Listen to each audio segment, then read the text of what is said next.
ମୋ ମୁଣ୍ଡ ଏବେ ବି ଗରମ ଲାଗୁଛି। ଗରମ ତ ଲାଗିବ, ମୁଁ ମନା କରୁଥିଲି ଏ ଗରମରେ ବାହାରକୁ ଖେଳିବା ପାଇଁ ଯାଆନି, ହେଲେ ତୁମ କଥା ଶୁଣିଲୁନି, ଖେଳିବା ପାଇଁ ଚାଲିଗଲୁ। ମା, ମୁଁ ନଦୀକୁ ଯିବି, ନଦୀରେ ଗାଧେଇବି, ମତେ ବହୁତ ଗରମ ଲାଗୁଛି। ଆରେ ମା, ଏ ଅବଳଟାରେ ନଦୀକୁ ଯାଆନି, ମୁଁ ଶୁଣିଛି ନଦୀରେ ବଡ ବଡ କୁମ୍ଭୀର ରହୁଛନ୍ତି, ସେମାନେ ତତେ ଧରି ନେଇଯିବେ। ମା, ମତେ ଭାରି ଗରମ ଲାଗୁଛି, ମୁଁ ଏବେ କେମିତି ଗାଧେଇବି? ମା, ମୋ ପାଇଁ ଗୋଟେ ସୁଇମିଂ ପୁଲ ଆଣିଦିଅ ନା, ମତେ ଯେତେବେଳେ ବି ଗରମ ଲାଗିବ ମୁଁ ସୁଇମିଂ ପୁଲରେ ଗାଧେଇବି, ମତେ ଆଉ ନଦୀ ଯିବାକୁ ପଡିବନି। ଆଚ୍ଛା ଠିକ ଅଛି, ମୁଁ ଏବେ ହିଁ ବଜାରରୁ ତୋ ପାଇଁ ସୁଇମିଂ ପୁଲ ଆଣିଦେବି। ସତ କହୁଛ ମା, ମୋ ପାଇଁ ସୁଇମିଂ ପୁଲ ଆଣିଦେବ? ହଁ ହଁ, ମୁଁ ଏବେ ବଜାରକୁ ଯାଉଛି, ତୁ ଯା ଘରେ ବସି ନିଜ ହୋମୱାର୍କ କରିବୁ।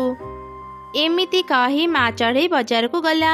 ସେପଟେ ଗୋଟେ ଚିଲ ଛୁଆ ନିଜର ଏକ ଛୋଟ ସୁଇମିଂ ପୁଲରେ ଗାଧଉଥିଲା। ତା ମା ତାକୁ ଡାକିବାରୁ ସେ ନିଜ ସୁଇମିଂ ପୁଲ ସେଠି ଛାଡ଼ି ଘରକୁ ଚାଲିଗଲା। ସେତେବେଳେ ସେ ରାସ୍ତା ଦେଇ ଏକ ଚୋର ଚଢ଼େଇ ଯାଉଥିଲା। ସେ ଚିଲ ଛୁଆର ସୁଇମିଂ ପୁଲକୁ ଦେଖିଲା। ଆରେ, କିଏ ଏଠି ନିଜ ସୁଇମିଂ ପୁଲ ଛାଡ଼ି ଚାଲି ଯାଇଛି? ଏଇ ସୁଇମିଂ ପୁଲ ତ ପୁରା ନୂଆ ପରି ଲାଗୁଛି। ଆଜି ଆଉ ମତେ କଷ୍ଟ କରି ଜିନିଷ ଖୋଜିବାକୁ ପଡ଼ିବନି। ମୁଁ ଏ ସୁଇମିଂ ପୁଲକୁ ନେଇ ବଜାରରେ ବିକ୍ରି କରିଦିଏ, ୟା ବଦଳରେ ମୁଁ କିଛି ତ ଟଙ୍କା ପାଇଯିବି। ଏମିତି ଚିନ୍ତା କରି ସେ ସେଇ ସୁଇମିଂ ପୁଲର ହାବା ବାହାର କରି ତାକୁ ନେଇ ବଜାରକୁ ଗଲା। ସେତେବେଳେ ମା ଚଢ଼େଇ ବି ବଜାରରେ ସୁଇମିଂ ପୁଲ ଖୋଜୁଥିଲା। ସେ ସେଇ ଚୋର ଚଢ଼େଇ ପାଖରୁ ସୁଇମିଂ ପୁଲ କିଣି ଘରକୁ ଫେରିଲା। ଆରେ କୁନି, ତୁ ଆଜି ଖେଳିବାକୁ ନ ଆସି ଘରେ ବସି କଣ ପାଠ ପଢୁଛୁ? ଆ ବାହାରକୁ, ଆମେ ସାଙ୍ଗ ହିଁ ଖେଳିବା। ନା ନା ମୁନ୍ନି, ମୁଁ ଆଜି ଖେଳିବାକୁ ଯିବିନି। ମୋ ମା ମୋ ପାଇଁ ସୁଇମିଂ ପୁଲ ଆଣିବାକୁ ଯାଇଛନ୍ତି।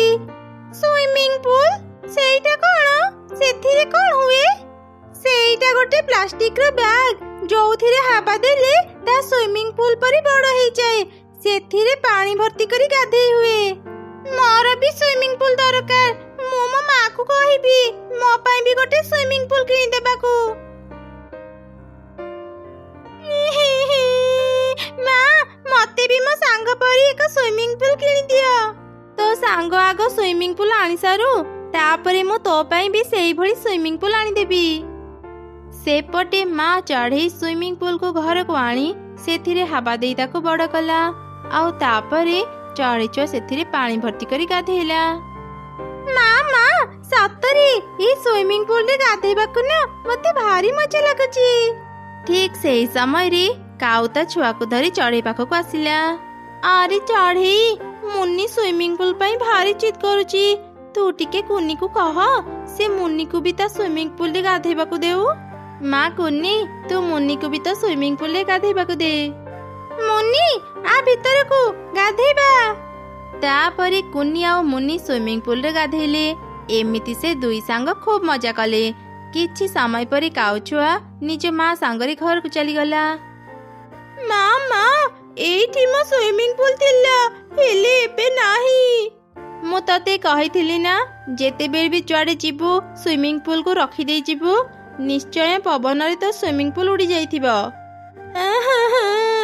ମୁଁ ଯଦି ସୁଇମିଂ ପୁଲର ଯତ୍ନ ନେଇଥାନ୍ତି, ଆଜି ମୁଁ ପୁଣି ଥରେ ସୁଇମିଂ ପୁଲରେ ଗାଧେଇ ପାରିଥାନ୍ତି।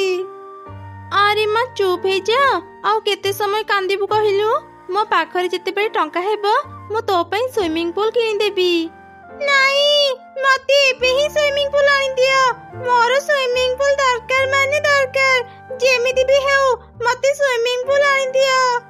ଆଚ୍ଛା ହଉ, ତୁ ଆଗ କାନ୍ଦ ବନ୍ଦ କର, ମୁଁ ଏବେ ଯାଉଛି ତୋ ପାଇଁ ସୁଇମିଂ ପୁଲ ଆଣିଦେବି।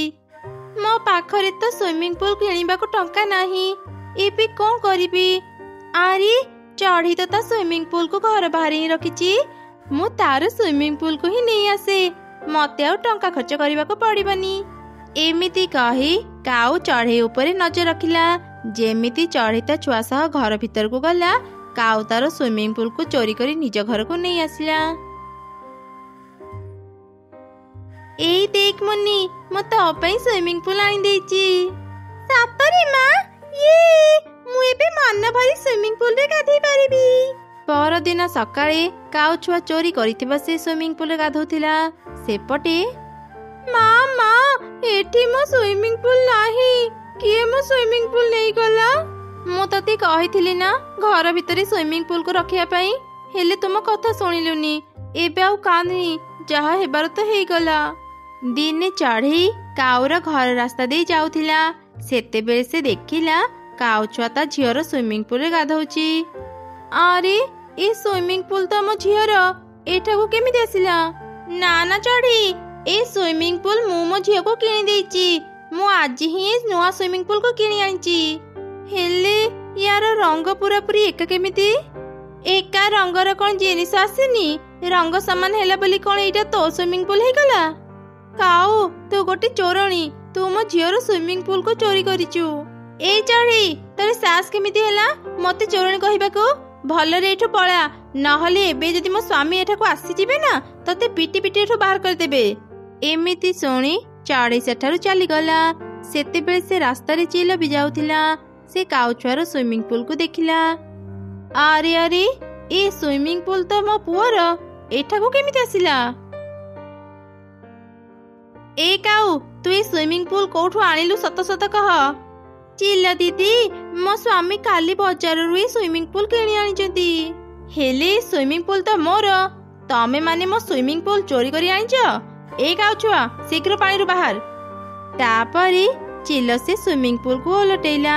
ପଛପଟେ ତା ପୁଅର ଫଟୋ ଥିଲା। ଏଇ ଦେଖ କାଉ, ଏଇ ସୁଇମିଂ ପୁଲ ର ପଛପଟେ ମୋ ପୁଅର ଫଟୋ ଅଛି। ଆରେ ମରିଗଲି ରେ, ମୁଁ ଏବେ କଣ କରିବି? ମୁଁ କାହିଁକି ଯେ ଚଢ଼େଇଠୁ ଏ ସୁଇମିଂ ପୁଲ ଚୋରି କରି ଆଣିଲି? ତାପରେ ଚିଲ କାଉକୁ ବହୁତ ମାରିଲା ଆଉ ନିଜ ସୁଇମିଂ ପୁଲ ନେଇ ସେଠାରୁ ଚାଲିଗଲା। ମା କାଉ ଆଉ ତାର ଛୁଆ କାନ୍ଦି କାନ୍ଦି ତାକୁ ଦେଖୁଥିଲେ। ଗୋଟେ ଜଙ୍ଗଲରେ ଏକ ମା ଚଢ଼େଇ ତାର 2 ଛୁଆଙ୍କ ସହ ରହୁଥିଲା। ସେ ଜଙ୍ଗଲରେ ବୁଲି ବୁଲି ଗଛମାନଙ୍କରୁ ଫଳ ତୋଳି ବଜାରରେ ନେଇ ବିକ୍ରି କରୁଥିଲା। ଯାହା ବି ପାଉଥିଲା ସେଥିରେ ତାର ଘର ଚଳଉଥିଲା।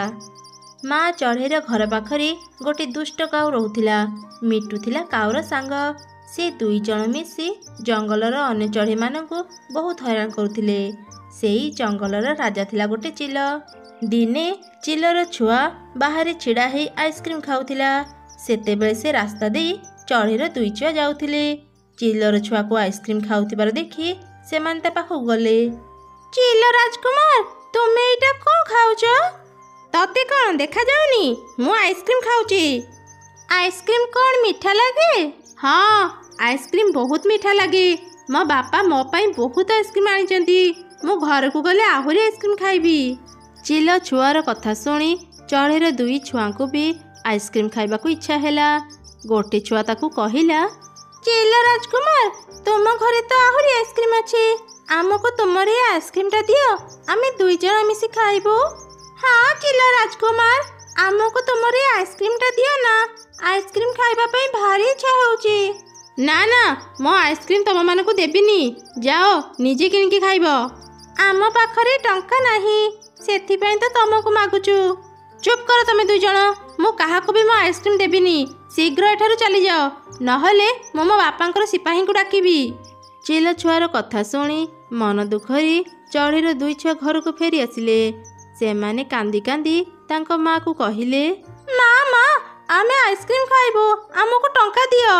ତମେ 2 ଜଣ ତ ଜାଣିଛ ମୁଁ ଜଙ୍ଗଲରେ ବୁଲି ବୁଲି ଫଳ ତୋଳେ ଆଉ ସେ ଫଳ ବିକ୍ରି କରି ଘର ଚଳାଏ। ଆଇସ୍କ୍ରିମ୍ କିଣିବା ପାଇଁ ମୋ ପାଖରେ ଟଙ୍କା ନାହିଁ ରେ। ଏତେ କଥା ଆମେ ଜାଣିନୁ, ଆମକୁ ଟଙ୍କା ଦିଅ, ଆମେ ଆଇସ୍କ୍ରିମ୍ ଖାଇବୁ, ନହେଲେ ଆମେ କିଛି ବି ଖାଇବୁନି। ନ ଖାଇଲେ ତମମାନଙ୍କ ଦେହ ଅସୁସ୍ଥ ହେଇଯିବ। ଆଚ୍ଛା ଠିକ୍ ଅଛି, କାଲି ସକାଳେ ମୁଁ ଫଳ ବିକ୍ରି କଲା ପରେ ଯାହା ବି ଟଙ୍କା ପାଇବି ତମ 2 ଜଣଙ୍କ ପାଇଁ ଆଇସ୍କ୍ରିମ୍ ଆଣିଦେବି, ହେଲା? ଆଚ୍ଛା ଠିକ୍ ଅଛି ମା। ସକାଳ ହେଲା ପରେ ଚଢ଼େଇ ତା ଝୁଡ଼ି ଧରି ଫଳ ତୋଳିବା ପାଇଁ ଚାଲିଗଲା। କିଛି ଦୂର ଗଲା ପରେ ସେ ଦେଖିଲା ରାସ୍ତାରେ ଗୋଟେ 500 ଟଙ୍କିଆ ନୋଟ୍ ପଡ଼ିଛି। ଆରେ ଏ ଟଙ୍କାଟା କାହାର? ଏଠି ଏମିତି ପଡ଼ିଛି। ଚଢ଼େଇ ଚାରିଆଡ଼େ ଦେଖିଲା। ହଠାତ୍ ତାର ନଜର ଗଛ ମୂଳରେ ଛିଡ଼ା ହେଇଥିବା ଏକ କୋଇଲି ଉପରେ ପଡ଼ିଲା। ଚଢ଼େଇ ସେ ଟଙ୍କା ଧରି କୋଇଲି ପାଖକୁ ଗଲା। କୋଇଲି ଭଉଣୀ, ମୁଁ ରାସ୍ତାରେ ଯିବା ସମୟରେ ଏ 500 ଟଙ୍କିଆ ନୋଟ୍କୁ ପଡ଼ିଥିବାର ଦେଖିଲି। ହୁଏତ କାହା ପାଖରୁ ଖସି ପଡ଼ିଥିବ। ତମକୁ ଏ ଗଛ ମୂଳରେ ଛିଡ଼ା ହେଇଥିବାର ଦେଖି ମୁଁ ଚାଲି ଆସିଲି। କଣ ଏ ଟଙ୍କା ତମର? ହଁ, ଏ ଟଙ୍କା ମୋର। ଚଢ଼େଇ, ତୁ ବହୁତ ଭଲ, ତ ତ ମନରେ ଟିକେ ବି ଲୋଭ ନାହିଁ। ପ୍ରକୃତରେ ମୁଁ କୋଇଲି ନୁହଁ, ମୁଁ ଜଣେ ପରୀ। ଏମିତି କହି ପରୀ ନିଜ ରୂପକୁ ଚାଲି ଆସିଲା। ପ୍ରତିବର୍ଷ କିଛି ଦିନ ପାଇଁ ମୁଁ ଏ ଜଙ୍ଗଲକୁ ଆସେ। ମୁଁ ଭଲ ଚଢ଼େଇମାନଙ୍କୁ ସାହାଯ୍ୟ କରିବା ପାଇଁ ଚାହେଁ। କିଏ ଭଲ କିଏ ଖରାପ ଜାଣିବା ପାଇଁ ମୁଁ ଏଠି ଟଙ୍କା ପକାଇ ଦେଇଥାଏ। ଚଢ଼େଇ, ତୁ ଆଜି ମୋ ପରୀକ୍ଷାରେ ପାସ୍ ହେଇଛୁ। କହ ଚଢ଼େଇ, ତତେ କ'ଣ ଦରକାର? ମୋର ସେମିତି କିଛି ଦରକାର ନାହିଁ, ହେଲେ ମୋ ଛୁଆମାନେ ଆଇସ୍କ୍ରିମ୍ ଖାଇବାକୁ କାନ୍ଦୁଛନ୍ତି। ମୋ ପାଖରେ ଆଇସ୍କ୍ରିମ୍ କିଣିବାକୁ ଟଙ୍କା ବି ନାହିଁ। ମୋ ଛୁଆମାନଙ୍କ ପାଇଁ ମୋତେ କିଛି ଆଇସ୍କ୍ରିମ୍ ଦିଅ। ତୁ ଚାହିଁଥିଲେ ମୋତେ ସୁନା ଟଙ୍କା ମାଗି ପାରିଥାନ୍ତୁ, ହେଲେ ତୁ ମୋତେ ଏସବୁ ନ ମାଗି ଆଇସ୍କ୍ରିମ୍ ମାଗିଲୁ। ଆଚ୍ଛା ଠିକ୍ ଅଛି, ମୁଁ ତତେ ଗୋଟେ ଆଇସ୍କ୍ରିମ୍ ଗଛ ଦେଉଛି। ଏ ଗଛକୁ ନେଇ ତୁ ମାଟିରେ ପୋତି ଦେ। ସକାଳେ ଏ ଗଛରେ ବହୁତ ଆଇସ୍କ୍ରିମ୍ ଫଳିବ। ତାପରେ ପରୀ ଚଢ଼େଇକୁ ଯାଦୁର ଆଇସ୍କ୍ରିମ୍ ଗଛ ଦେଲା। ଚଢ଼େଇ ପରୀକୁ ଧନ୍ୟବାଦ ଜଣେଇ ଗଛକୁ ଧରି ନିଜ ଘରକୁ ଫେରି ଆସିଲା। ସେ ତାର ଦୁଇ ଛୁଆଙ୍କୁ ସବୁ କଥା କହିଲା। ତାପରେ ସେମାନେ ସେ ଛୋଟ ଆଇସ୍କ୍ରିମ୍ ଗଛକୁ ନିଜ ଜମିରେ ନେଇ ପୋତି ଦେଲେ। ପରଦିନ ସେମାନେ ନିଜ ଜମିକୁ ଆସି ଦେଖିଲେ ତାଙ୍କ ଜମିରେ ଥିବା ସେ ଛୋଟ ଗଛଟି ବଡ଼ ହେଇଯାଇଛି, ଆଉ ସେଥିରେ ଅନେକ ଆଇସ୍କ୍ରିମ୍ ଫଳିଛି। ମା, ଦେଖ କେତେ ଆଇସ୍କ୍ରିମ୍ ଅଛି ଗଛରେ, ଆମକୁ କିଛି ଆଇସ୍କ୍ରିମ୍ ଦିଅ ନା।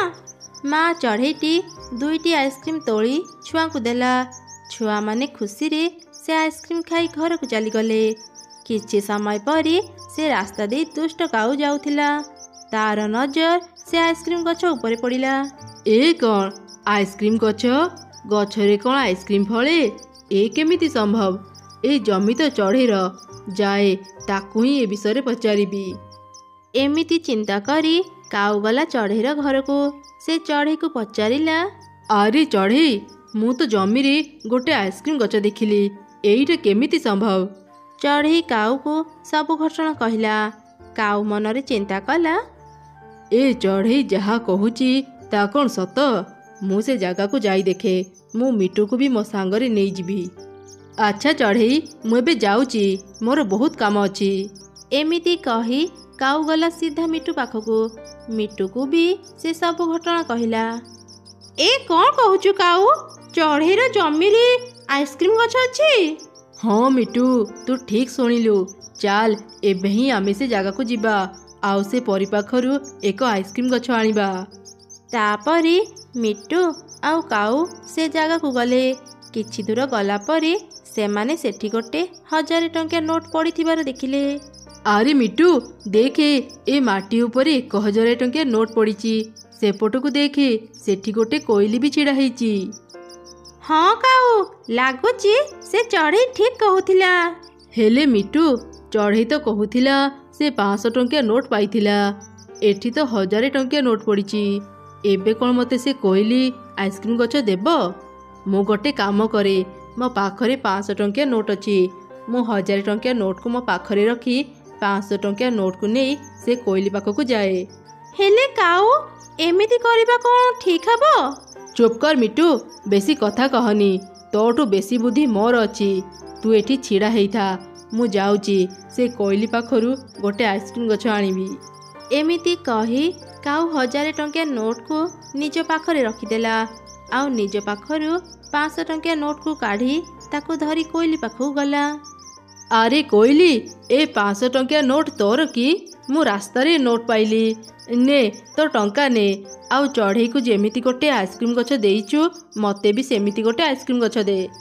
ଆରେ କାଉ, ତୁ ତ ବହୁତ ଲୋଭୀ। ମୁଁ ରାସ୍ତାରେ 1000 ଟଙ୍କିଆ ନୋଟ୍ ପକେଇଥିଲି, ତୁ କ'ଣ 500 ଟଙ୍କା ନୋଟ୍ ଦେଉଛୁ? ମିଛ କାହିଁକି କହୁଛୁ? ମୁଁ ମିଛ କହୁନି। ଶୀଘ୍ର ତ ଟଙ୍କା ନେଇ ମୋତେ ଯାଦୁର ଗଛ ଦେ। ତୁ ଜାଣିନୁ କୋଇଲି, ମୁଁ କେତେ ଦୁଷ୍ଟ କାଉ। ତୁ ଯଦି ଶୀଘ୍ର ମୋତେ ଯାଦୁର ଗଛ ନ ଦେବୁ, ମୁଁ ତତେ ଏଠି ବାନ୍ଧିକି ପିଟିବି। କାଉର କଥା ଶୁଣି ପରୀ ନିଜ ରୂପକୁ ଚାଲି ଆସିଲା। ପରୀକୁ ଦେଖି କାଉ ଖୁବ୍ ଡରିଗଲା। ଆରେ ଦୁଷ୍ଟ କାଉ, ତୋ ଅହଙ୍କାର ଆଉ ତୋ ଖରାପ ବ୍ୟବହାର ପାଇଁ ଏବେ ମୁଁ ତତେ ଶାସ୍ତି ଦେବି। ପରୀ ନିଜ ଯାଦୁ ଶକ୍ତିରେ କାଉର ଦେହକୁ ବରଫ କରିଦେଲା। କାଉ ଟିକେ ବି ହଲି ପାରିଲାନି। ଆରେ ଏ କ'ଣ? ମୁଁ କାହିଁକି ଟିକେ ବି ହଲି ପାରୁନି? ବଞ୍ଚାଅ, ମୋତେ କେହି ବଞ୍ଚାଅ। ଏସବୁ ଘଟଣା ଦୂରରୁ ମିଟୁ ଦେଖୁଥିଲା। ସେ ଶୀଘ୍ର ଚଢ଼େଇ ପାଖକୁ ଗଲା, ଆଉ ତାକୁ ସବୁ ଘଟଣା କହିଲା। ତାପରେ ଚଢ଼େଇ ଆଉ ମିଟୁ ପରି ପାଖକୁ ଆସିଲେ। ପରି, ମୁଁ ଜାଣିଛି ଏ କାଉ ବହୁତ ଦୁଷ୍ଟ, ହେଲେ ଘରେ ତାର ସ୍ତ୍ରୀ ଛୁଆ ଅଛନ୍ତି। କାଉର କିଛି ହେଇଗଲେ ସେମାନଙ୍କର କ'ଣ ହେବ? ଏଇ ଥରକ ତାକୁ କ୍ଷମା କରି ଛାଡ଼ି ଦିଅନ୍ତୁ। ଠିକ୍ ଅଛି ଚଢ଼େଇ, ଆଜି ତୋ ପାଇଁ ମୁଁ ଏ କାଉକୁ ଛାଡ଼ି ଦେଉଛି। ହେଲେ ଆଉ ଦିନେ ଯଦି ମୁଁ ତାକୁ କାହା ସହ ଖରାପ ବ୍ୟବହାର କରିବାର ଦେଖିବି, ମୁଁ ତାକୁ ଶାସ୍ତି ଦେବି। ନା ନା ପରି, ମୋ ଭୁଲ ମୁଁ ବୁଝିପାରିଲି। ଦୟାକରି ମୋତେ ଛାଡ଼ି ଦିଅ। ମୁଁ ଆଉ କେବେ ବି ଲୋଭ କରିବିନି କି କାହା ସହ ଖରାପ ବ୍ୟବହାର ବି କରିବିନି। ତାପରେ ପରି କାଉକୁ ମୁକ୍ତ କରିଦେଲା। ପରି ସେଠାରୁ ଯିବା ପରେ କାଉ ଚଢ଼େଇକୁ ଧନ୍ୟବାଦ ଜଣାଇଲା। ଚଢ଼େଇ, ତୋତେ ବହୁତ ଧନ୍ୟବାଦ। ତୋ ପାଇଁ ଆଜି ମୋ ଜୀବନ ବଞ୍ଚିଗଲା। କାଉ, ତୁ ମିଟୁକୁ ଧନ୍ୟବାଦ କହ। ସେ ଯଦି ମୋ ପାଖକୁ ଆସିନଥାନ୍ତା, ମୁଁ ତୋ ବିଷୟରେ ଜାଣିପାରିନଥାନ୍ତି। ମିଟୁ ଭାଇରେ, ତୁ ମୋର କେତେ ଭଲ ସାଙ୍ଗ। ମୋ ବ୍ୟବହାର ପାଇଁ ମୋତେ କ୍ଷମା କରିଦେ।